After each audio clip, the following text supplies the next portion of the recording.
जय हिंद दोस्तों, नमस्कार। स्वागत है आप सभी का आपके अपने YouTube channel Galaxy of education पर। आज के इस वीडियो में सभी वर्ष 2023 का पेपर लेकर आए हैं, जो कि पेपर आया था आप सभी का। इसका कोड है 801 TB और यह पेपर आपके 2024 बोर्ड एग्जाम के लिए बहुत ही ज़्यादा इम्पोर्टेंट है, क्योंकि आपका जो पेपर होने वाला है वो एकदम सेम टू सेम इसी तरह आएगा। और आपके लिए यहाँ पर प्रीवियस ईयर पेपर बहुत ही ज़्यादा महत्वपूर्ण हो जाते हैं। तो इस वीडियो में मैं आप सभी को 2023 का प्रीवियस ईयर पेपर लेकर आया हूँ, जिसका कोड है 801 DB। तो इस वीडियो में हम सभी इस पेपर को देखेंगे और इस किस प्रकार आपका पेपर आता है, सेम टू सेम इसी प्रकार आपका 2024 बोर्ड एग्जाम का भी पेपर आएगा। तो इस पेपर को देखना आप सभी के लिए बहुत ही ज़्यादा इंपॉर्टेंट हो जाता है। तो यहाँ पर देखिए, इसका इंस्ट्रक्शन पहले दिया जाता है कि आप सभी को पेपर को हल करने के लिए समय जो मिलेंगे वो 3 घंटे 15 मिनट का समय मिलेगा।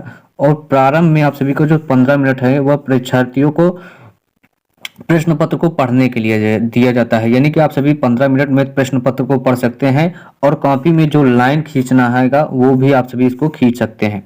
तो ये 15 मिनट आप सभी को इसके लिए दिया जाता है। इसके बाद देखिए, यहाँ पर निर्देश दिया गया है। निर्देश पहला है कि इसमें आप सभी से कहा गया है कि आप सभी को सभी प्रश्न करने अनिवार्य हैं। क्या है इसमें, प्रश्न पत्र में जितने भी प्रश्न हैं सभी को करना अनिवार्य है। और यह जो प्रश्न पत्र होगा वो आप सभी का 2 खंडों में विभाजित होगा, आ खंड और बा खंड, है ना। और यहाँ पर देखिए, जो आपका आ खंड होगा उसमें आप सभी के 20 बहुविकल्पीय प्रश्न होंगे और इनका उत्तर आप सभी को OMR शीट पर देना है। किस पर? OMR शीट आप सभी को प्रोवाइड किया जाएगा, उसी में आप सभी को गोला लगाकर भरना होगा। जैसे मान लीजिए ये एक गोला है, जैसे गोला बना रहेगा उसको आप सभी को अपने पेन से फिल करना रहेगा, इसको पूरा गोला भरना रहेगा। तो आप सभी को गोले में इसको भरना है। और खंड देखिए, फिर यहाँ पर देखिए चौथा इंस्ट्रक्शन क्या दिया गया है, खंड आ के प्रत्येक प्रश्न निर्देश केवल पढ़कर उत्तर OMR शीट में ही भरना है। आप सभी को जो खंड आ के क्वेश्चन होंगे उनका उत्तर आप सभी को OMR पर देना है ना। और इसके बाद क्या है, खंड जो बा है, खंड बा में आप सभी को कुल 50 प्रश्न दिए जाएंगे। वो प्रश्न कैसे होंगे? वर्णनात्मक प्रश्न दिए जाएंगे। इनका उत्तर आप सभी को, खंड बा के सभी प्रश्नों का उत्तर एक साथ ही करना है और आप सभी को इसका उत्तर आप सभी को अपनी कॉपी में भरना होगा, है ना। तो इसका उत्तर आप सभी को कॉपी में भरना पड़ेगा। तो इसी प्रकार आपका बोर्ड का पेपर आएगा। अब यहाँ पर देखिए, खंड आ है, खंड आ में देखिए यहाँ पर बहुविकल्पी प्रश्न आप सभी को देखने को मिलेंगे। ये जो बहुविकल्पी प्रश्न होंगे ये आप सभी के 20 मार्क्स के होंगे, आप सभी जानते ही हैं। और इनका उत्तर आप सभी को OMR शीट पर भरना है। तो चलिए स्टार्ट करते हैं। आपका पेपर सेम टू सेम ऐसे ही आने वाला है 2024 को 22 तारीख का। तो पहला क्वेश्चन है, इसमें आपसे पूछा गया है कि चिंतामणि के रचयिता कौन है। जो चिंतामणि है या जो रचना है इसके रचयिता कौन है? तो साथियों, जो चिंतामणि है इसके रचयिता जो हैं वो आप सभी के आचार्य रामचंद्र शुक्ल जी हैं। और यह एक निबंध विधा पर आधारित रचना है। किस विधा पर आधारित है? निबंध विधा पर आधारित एक रचना है आचार्य रामचंद्र शुक्ल जी की। दूसरा क्वेश्चन है, इसमें आपसे पूछा गया है कि पंच परमेश्वर कहानी के लेखक कौन है।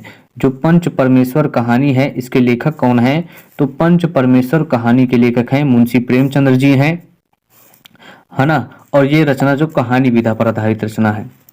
तीसरा क्वेश्चन में आपसे भी पूछा गया है कि जयशंकर प्रसाद द्वारा नाटक लिखा गया नाटक कौन सा इनमें से नहीं है। तो जयशंकर प्रसाद ने ध्रुव स्वामिनी, चंद्रगुप्त और स्कंदगुप्त नामक 3 नाटकों की रचना की है। यहाँ पर पूछा गया है नहीं। तो आप सभी को पेपर में एक ध्यान ये रखना है कि हाँ है या नहीं, नहीं पर आप सभी को जरूर ध्यान रखना है। अगर नहीं है तो कौन सी नहीं है? तो यहाँ पर देखिए, जो चंद्रगुप्त द्वारा लिखा गया कहानी या नाटक नहीं है वो है लहरों का राजहंस। लहरों का राजहंस, ये इसके जो लेखक हैं वो कौन है? तो राहुल संस्कृत्यायन जी जो हैं, राहुल संस्कृत्यायन जी इसके लेखक हैं। और यह राहुल संस्कृत्यायन जी का नाटक है। अब चलते हैं, आपका चौथा क्वेश्चन है, इसमें पूछा गया है शेखर एक जीवनी उपन्यास के लेखक कौन है ना। शेखर एक जीवनी उपन्यास के लेखक कौन है? तो शेखर एक जीवनी आपके लिए बहुत ही ज्यादा मोस्ट इंपॉर्टेंट रचना है। ये हर बार आपके बोर्ड एग्जाम में पूछी जाती है, इस बार भी आपके बोर्ड एग्जाम में ये जरूर पूछी जाएगी। तो शेखर एक जीवनी जो है ये इसके लेखक कौन है? तो अज्ञेय जी इसके लेखक हैं। सच्चिदानंद हीरानंद वात्स्यायन अज्ञेय जी इस रचना के लेखक हैं। पांचवा जो क्वेश्चन है इसमें पूछा गया है अपनी खबर आत्मकथा के लेखक कौन है?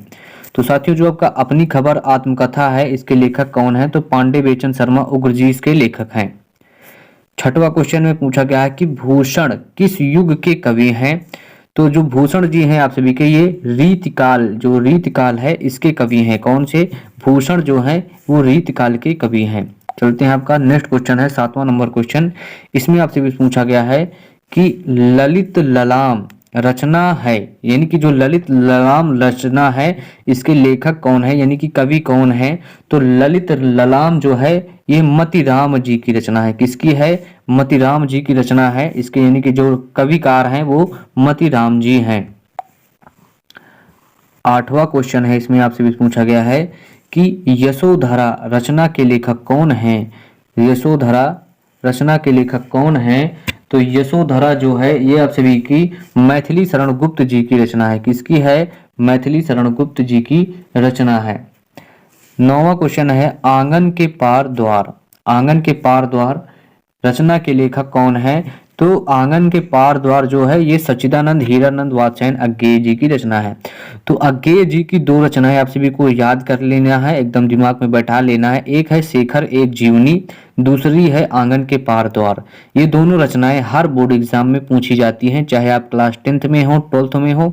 यूपी बोर्ड के हर पेपर में ये रचनाएं मिलती हैं, आप सभी को देखने को जरूर मिलेंगी। 10वां क्वेश्चन है दीप शिखा काव्य संग्रह के लेखक कौन है, यानी कि दीप शिखा किसका काव्य संग्रह है? तो जो दीप शिखा है ये काव्य संग्रह है महादेवी वर्मा जी का है। किसका है? महादेवी वर्मा जी का काव्य संग्रह है। 11 नंबर क्वेश्चन में पूछा गया आप सभी का करुण रस का स्थायी भाव क्या है? तो करुण रस का स्थायी भाव शोक होता है ना। चलते हैं आपके नेक्स्ट क्वेश्चन पर। नेक्स्ट क्वेश्चन है आप सभी का 12 नंबर क्वेश्चन। इसमें पूछा गया है कि चरण कमल बंदो हरिराई उपयुक्त पंक्ति में कौन सा अलंकार है? तो साथियों जो चरण कमल बंदो हरिराई है यह एक रूपक अलंकार का उदाहरण है। यहाँ पर देखिए 13 नंबर क्वेश्चन है। 13 नंबर क्वेश्चन में आप सभी को समझने लायक है कि यहाँ पूछा गया है कि ये सममात्रिक छंद है जिसमें 24 चरण, प्रत्येक चरण में 24 मात्राएं हैं और 11 और 13 के विराम में यति होती है। तो आप सभी जानते हैं कि रोला जो है वह एक सममात्रिक छंद है। बाकी यहाँ पर जो दिए गए हैं दोहा है, बरवय है और सोठा है, ये सभी अर्ध सममात्रिक छंद हैं। तो यहाँ पर आप सभी का राइट आंसर हो जाएगा रोला, जो कि सममात्रिक छंद है। प्रत्येक चरण में 24 मात्राएं होती हैं और इसके 11 और 13 के मात्राओं में यति पाई जाती है। तो यहाँ पर आपका राइट आंसर है रोला। रोला एक सममात्रिक छंद है, इसके 11 और 13 मात्राओं पर यति भी पाई जाती है और प्रत्येक चरण में 24 मात्राएं होती हैं। 14 नंबर क्वेश्चन है, पूछा गया है कि पर्यावरण शब्द में प्रयुक्त उपसर्ग कौन सा है ना। जो पर्यावरण शब्द है इसमें उपसर्ग कौन सा प्रयोग किया गया है? तो पर्यावरण का क्या होता है? परिधन आवरण। परिधन आवरण बराबर होता है पर्यावरण, है ना। तो यहाँ पर परि उपसर्ग का प्रयोग किया गया है। उपसर्ग वे शब्दांत होते हैं जो शब्द के पहले लगाए जाते हैं और प्रत्यय वो होता है जो बाद में लगता है। देखिए 15 नंबर में पूछा गया है कि महानता में कौन सा प्रयोग किया गया है? प्रत्यय किस प्रत्यय का उपयोग किया गया है? तो महानता ता प्रत्यय का उपयोग किया गया है। 16 नंबर क्वेश्चन है, पूछा गया है सुख और सुख दुख में समास कौन सा है? तो साथियों आपको याद रखना है जहां पर आप सभी को ये बिंदी मिल जाए, है ना, इसका मतलब होता है और जहां पर आपका समास विग्रह करने पर और आए वहां पर क्या होता है? तो वहां पर आप सभी का द्वंद्व समास होता है। तो सुख और दुख में कौन सा समास है? तो यहाँ पर द्वंद्व समास आपका राइट आंसर है।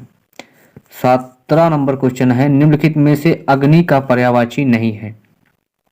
तो नहीं शब्द पर आप सभी को ध्यान रखना है। आग, अनल, पावक, ज्वाला, हुतासन ये सभी अग्नि का पर्यायवाची है, लेकिन जो अनिल दिया गया है यह वायु का पर्यायवाची है। तो यहाँ पर नहीं पूछा गया है, तो यहाँ पर अनिल आपका राइट आंसर हो जाता है। 18 नंबर क्वेश्चन है, इसमें पूछा गया है कि अभ्युदय का सही संधि विच्छेद क्या है? अभ्युदय यानी कि अभिधन उदय बराबर अभ्युदय क्या हो जाएगा, ये इसका राइट संधि विच्छेद है। अभिधन उदय बराबर अभ्युदय। मधु शब्द का पंचमी विभक्ति एक वचन लिखना है आप सभी को। तो मधुना जो होता है ये मधु का पंचमी विभक्ति एक वचन होता है। 20वां नंबर क्वेश्चन में पूछा गया है कि पठिष्यता धातु रूप और वचन पुरुष है। तो पठिष्यता आप सभी का मध्यम पुरुष द्विवचन का है, द्विवचन है और मध्यम पुरुष का है। तो आपके खंड आ 2023 का हमने पेपर सॉल्व कराया। खंड आ के 20 ऑब्जेक्टिव क्वेश्चन थे जिसको मैंने सॉल्व करा दिया है। अब बारी आती है खंड बा को। तो खंड बा को हम सभी अलग वीडियो में देखेंगे। पहले इस वीडियो में आप सभी को जितने ऑब्जेक्टिव क्वेश्चन पढ़ाए गए हैं इसको क्या करना है, आप सभी को इस वीडियो को एक बार देखिए या 2 बार देखिए, 2-3 बार आपको इस वीडियो को देखकर जितने भी ऑब्जेक्टिव आए हैं इनको अच्छे से तैयार करना है। अभी हमने क्या किया है कि आपको दिया है 801 डीबी, है ना, डीबी था, डीबी करके था ये पेपर कोड और 801 डीबी था। अभी इसका है एक पेपर कोड और है 801 डीए। उस पेपर कोड को भी मैं सॉल्व कराऊंगा, उसके जितने भी ऑब्जेक्टिव हैं, यानी कि 2023 में जितने भी पेपर सेट बने थे उनके जितने भी ऑब्जेक्टिव क्वेश्चन हैं उसको मैं आप सभी को 22 तारीख से पहले पहले सभी पेपर को सॉल्व कराऊंगा। क्योंकि आपके 2024 बोर्ड एग्जाम से 2024 बोर्ड एग्जाम में 2023 के क्वेश्चन जरूर आएंगे, आप सभी को देखने को मिलेंगे और पेपर पैटर्न भी सेम रहेगा। तो आपके लिए 2023 का जो पेपर है बहुत ही ज़्यादा इंपॉर्टेंट हो जाता है।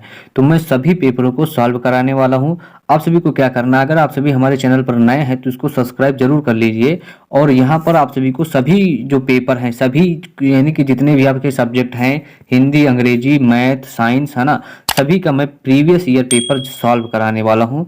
तो आप सभी जल्द से जल्द इसको ज्वाइन करें और अपने सभी दोस्तों के साथ इसको भी शेयर कर दें।